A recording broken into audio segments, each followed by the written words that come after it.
যে কোরআনের 95 ভাগ বিধিবিধানে ডুবে আছি, সেই কোরআনের আর 5 ভাগ মেনে এটাকে স্বীকার করে নিলে তো জান্নাতুল ফেরদাউসের রাস্তা খুলে গেল।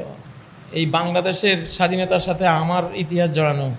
এই মসজিদেই 24 সেপ্টেম্বর স্বাধীনতার ভাষণ দিয়েছিলাম, খুতবা দিয়েছিলাম, স্বাধীন সমৃদ্ধ নিরাপদ বাংলাদেশ চাই। এবং 27 সেপ্টেম্বর যেদিন মদিনায় নবীজি এসেছিলেন, ওই তারিখটাতে আমি বন্দী হয়েছি। বন্দী হয়ে স্বাধীন বাংলাদেশ ঘোষণা দিয়েছিলাম।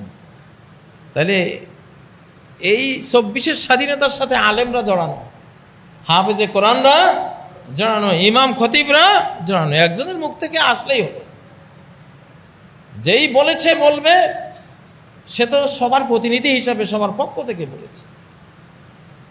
সে আল্লাহ আমাকে তৌফিক দিয়েছিলেন, আমি এই মিম্বরেই 24 সেপ্টেম্বর 2021 স্বাধীন সমৃদ্ধ নিরাপদ বাংলাদেশ চাই এই খুতবাটা দিয়েছিলাম। এবং 27 সেপ্টেম্বর বন্দী হয়েছিলাম। তাহলে 27 সেপ্টেম্বর 2024 2021 27 সেপ্টেম্বর 2021 বাংলাদেশের স্বাধীনতা ঘোষণা হয়েছে। আর 27 সেপ্টেম্বর 622 খ্রিস্টাব্দ মদিনার স্বাধীনতা অর্জিত হয়েছে। কি বোঝা যায় এতে? যে এখনকার বাংলাদেশ মদিনা সনদে আল কোরআন আস সুন্নাহর অধীনে চলতে হবে ইনশাআল্লাহ। আমি কোরআন হেফজ করেছিলাম 36 দিনে। এটা মিডিয়ায় সবাই যারা শুনে, মিডিয়া যারা আমার সাথে যাদের সম্পর্ক আছে তারা জানে।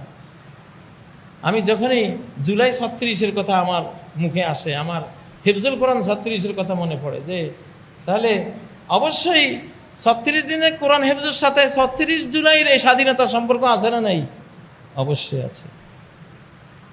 এটা সম্পর্ক আমার সাথে না, গোটা আলেম সমাজের সাথে, গোটা হাফেজ সমাজের সাথে এই স্বাধীনতার সম্পর্ক আছে। আল্লাহ তাআলা এত হাফেজ বাংলাদেশে দিয়েছেন, পৃথিবীর কোনো দেশে এখন এত হাফেজ নাই। 25 লক্ষাধিক হাফেজ, আরো কোটি হাফেজ আছে পাইপলাইনে হেফজুল কোরআন করার জন্য, আরো বেশি। এটা বিশ্ব ইতিহাসে বিরল। অতএব এই স্বাধীনতা হাফেজুল কোরআনদের স্বাধীনতা, আল্লাহ হাফেজদের মুখ দিয়েই এটা আনিয়েছিলেন। অতএব কোরআন, যে কোরআনের ব্যাপারে নবীজি বলেছেন আল বাইতুল্লাযী ইউকরাউ ফীহিল কোরআন, যেই ঘরে কোরআন পাঠ করা হয়, ইয়াকসুরু খায়রুহু, সেই ঘরের কল্যাণ, অজস্র কল্যাণ সেই ঘরে, সেই ঘর থেকে চলে আসে, সেই ঘরে প্রাপ্ত হয়। ওয়াইওয়াসাউ আলা আহলিহি, সেই ঘরবাসী গৃহবাসীর জন্য সর্বদিক থেকে প্রশস্ত রিজিকের ব্যবস্থা আছে। আর কি? তাহদুরুহুল মালায়েকা, সেই ঘরে আল্লাহর মালায়েকারা হাজির হন, ফেরেশতারা হাজির হন, যে ঘরে কোরআন পাঠ করা হয়। ও তাহজুরুহুশ শায়াতিন, আর শয়তানরা সেই ঘর ছেড়ে পালিয়ে যায়। আর যে ঘরে কোরআন পড়া হয় না, ইয়াকিল্লু খায়রুহু, তার কল্যাণ কমে যায়, মঙ্গল ভালোটা কমে যায়। অয়ুদাইয়াকু আলা আহলিহি, সেই গৃহবাসীর সব কিছু সংকুচিত হয়ে যায়, রিজিক সংকুচিত হয়ে যায়, হায়াত ছোট হয়ে যায়, শান্তি কমে যায়, সব কিছু কমে যায়। অতাহদুরুহুশ শায়াতিন, যে ঘরে কোরআন পড়া হয় না, সেই ঘরে শয়তান, জিন শয়তানের আখড়া হয়ে যায় সে ঘর। অতাহজুরুহুল মালায়েকা, আল্লাহর মালায়েকারা সেই ঘর ছেড়ে চলে যায়, সেই ঘরে মালায়েকা আসে না। তাহলে আমাদের এই বাংলাদেশ, কদরের রাতে জন্ম হওয়া এই মানচিত্র, 1947 সালের 27 রমজান কদরের রাতে এই মানচিত্র আমরা মুসলিম মানচিত্র পেয়েছি। বহুবার বলেছি, আজও বলি, যা কিছু দেখেন অশান্তি একমাত্র রাস্তায় না আসার কারণে, কোরআনের পথে না আসার কারণে। কোরআনের 95% মানতেছি না জেনে। আইন আদালত কোত্থেকে আসছে? আদালত শব্দটা, আদল মানে ইনসাফ। ইন্নাল্লাহা ইয়া'মুরু বিল আদলি, আল্লাহ আদালতের অর্থাৎ ইনসাফের হুকুম দেন। এই আদালত শব্দটাও আরবি কোরআনের শব্দ, আদাল,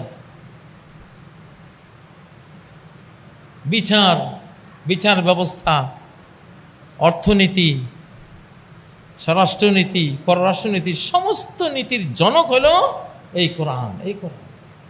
এখন দেশে যেই অশান্তির অবস্থা আমরা দেখতে পাচ্ছি, কারণ এখনো আমরা কোরআন দিয়ে দেশ পেয়েছি, কিন্তু এখনো কোরআন আমরা স্বেচ্ছায় সজ্ঞানে কোরআনকে সংবিধান রূপে আনছি না। এই জন্য অশান্তি আরো আসবে। যতদিন কোরআনকে সংবিধানের একমাত্র সংবিধান কনস্টিটিউশন হিসাবে না মানবেন, ঘোষণা না করবেন, শান্তি আসবে না। শান্তি পর্যন্ত কেউই পায় নাই, কোনো সরকারই শান্তি পায় না। প্রত্যেকটা সরকার অপমানিত, লাঞ্ছিত, বিতাড়িত, নিহত এবং সব ধরনের নিন্দিত হয়েছে ক্ষমতা হারিয়ে। কারণটা কি? একমাত্র কারণ, আল্লাহর সাথে ওয়াদা দিয়ে রাষ্ট্র নিয়ে ওয়াদা খেলাপ করেছ, গাদ্দারি করেছ, বিশ্বাসঘাতকতা করেছ। তো সে বিশ্বাসঘাতকতা এখন ছেড়ে দেওয়া উচিত, ধীরে ধীরে কোরআনের দিকে নিয়ে আসা উচিত। 95% আইন তো কোরআনের মানতেছে নি। অর্থনৈতিক সব বিধিবিধান, সব কোরআনের বিধিবিধান, শুধু সুদটা ছেড়ে দেন, সুদটা মাইনাস করে দেন, গোড়াটাই কোরআনিক বিধান হয়ে গেল। একটু একটু করে বের করেন না। ফারায়েজি আইন, সম্পত্তি ভাগ বাটোয়ারার আইন, কিসের আইন? এই তো সূরা নিসার আপনার 11 নম্বর আয়াত থেকে সামনে যান, এটাই তো আছে। আপনি সালাত পড়ছেন, এই আইনটা কোরআনের আইন না? যাকাত দিচ্ছেন, কার আইন? কোরআনের আইন। রমাদানের রোজা রাখছেন, কার আইন? সকল বাংলাদেশি মুসলমানের অন্তরে একটা উমরা বা অন্তত একটা হজ, সোনার মদিনা দেখার এই বাসনা, ওখানে যাওয়ার এই চেতনা, এটা কার? আল্লাহর। কোরআনের আইন না? কোরআনের আইন।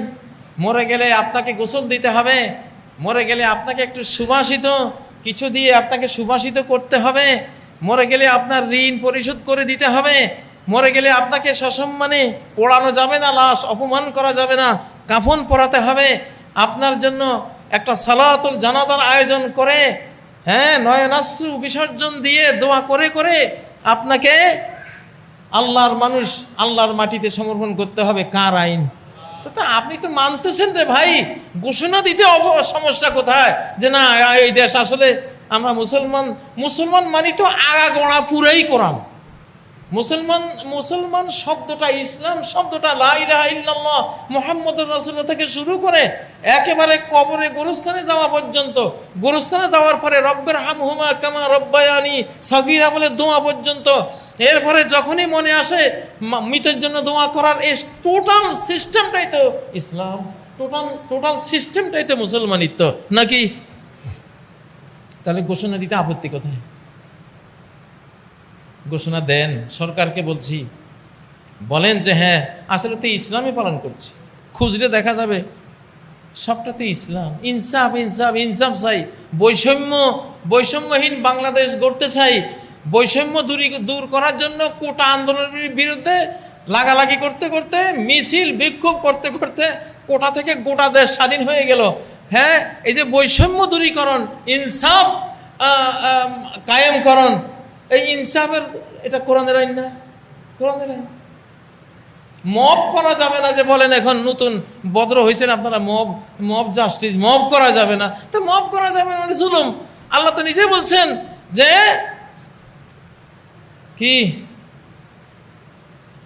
আল্লাহ ফালা তাজলিমু ফীহিন্না আহাদা, এসব মাসে কারো উপরে জুলুম করো না। ওমা লিজ জালিমিনা মিন আনসার, জালিমের কোনো সাহায্যকারী নেই। হ্যাঁ, ওমা যালামুনা ওয়ালাকিন আনফুসাহুম কানু ইয়াজলিমুন, তারা তো জুলুম আমার উপরে করে নাই, কারণ আমাকে মারার, আমাকে ক্ষতিগ্রস্ত করার কোনো ক্ষমতা ওদের নাই। জুলুমকারীরাই জুলুমের শিকার হয়ে নাস্তানাবুদ হয়ে গেছে, ঠিক নয় কি? প্রিয় বন্ধুরা, শুধু জানার অভাব আর মানার অভাব। আসলে কোরআনের বাইরে চলার কোনো সুযোগ নেই। অতএব আসুন, নবী সাল্লাল্লাহু আলাইহি সাল্লামের এই সিরাতের এই মাসে, রবিউল আউয়ালের এই মাসে, রহমতুল্লিল আলামিনের পৃথিবীতে আগমনের এই মাসে, এবং বিশেষ করে এই যে সেপ্টেম্বর মদিনার রাষ্ট্র ঘোষণা হয়েছিল, নবী সাল্লাল্লাহু আলাইহি সাল্লাম মদিনা মুনাওয়ারা এসেছিলেন, সেই ধারাবাহিকতায় বাংলাদেশও এখন মদিনার সাথে যুক্ত।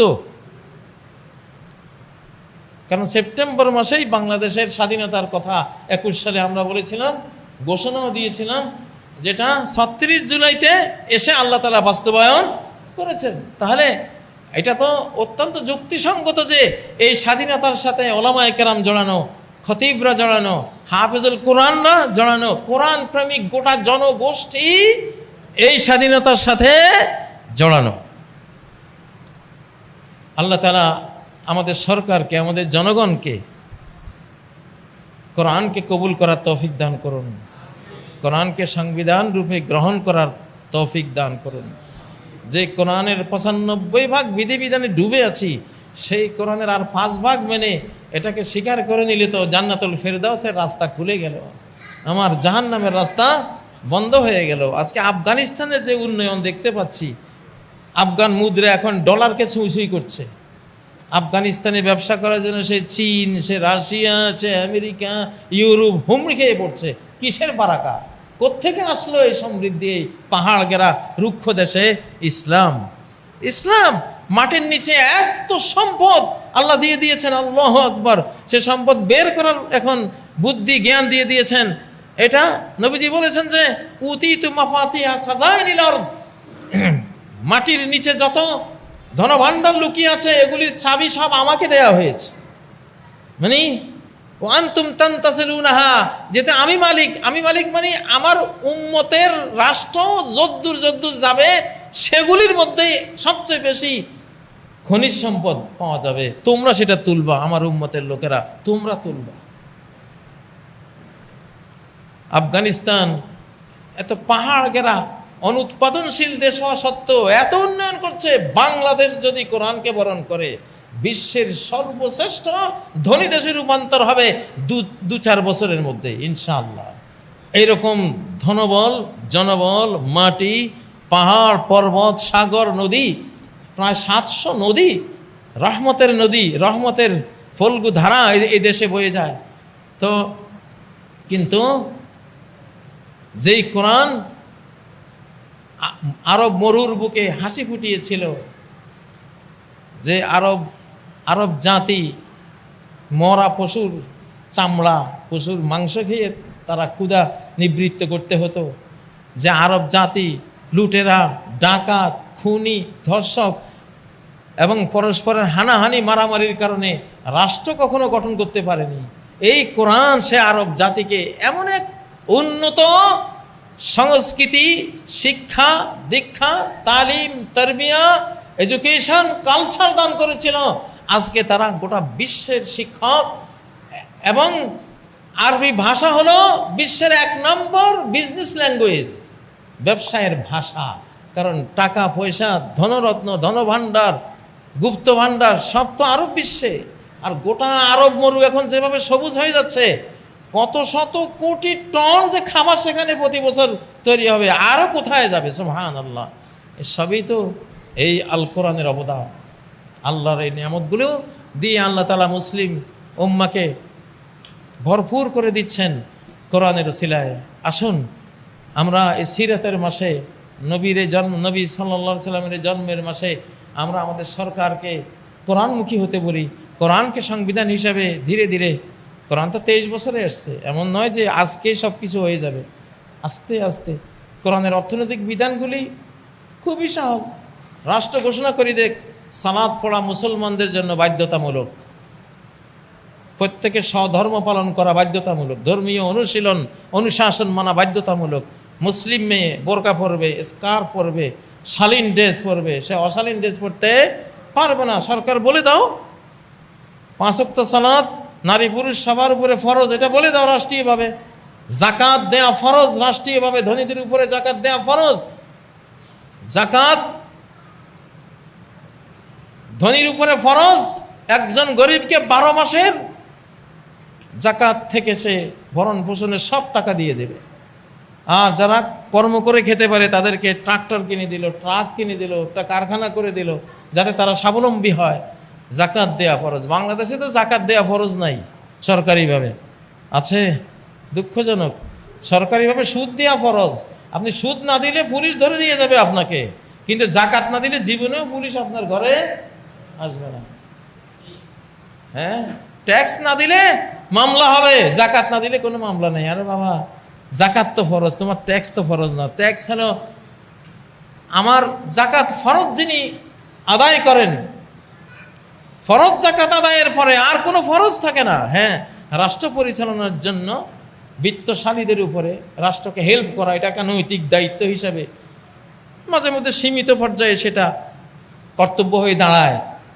কিন্তু আমরা দেখতে পাচ্ছি জাকাত দেয় নাই, ফরজ অস্বীকার করছে, ফরজ জাকাত দিচ্ছে না, কোনো মামলা নাই, জাকাতের ফাইলেই নেই।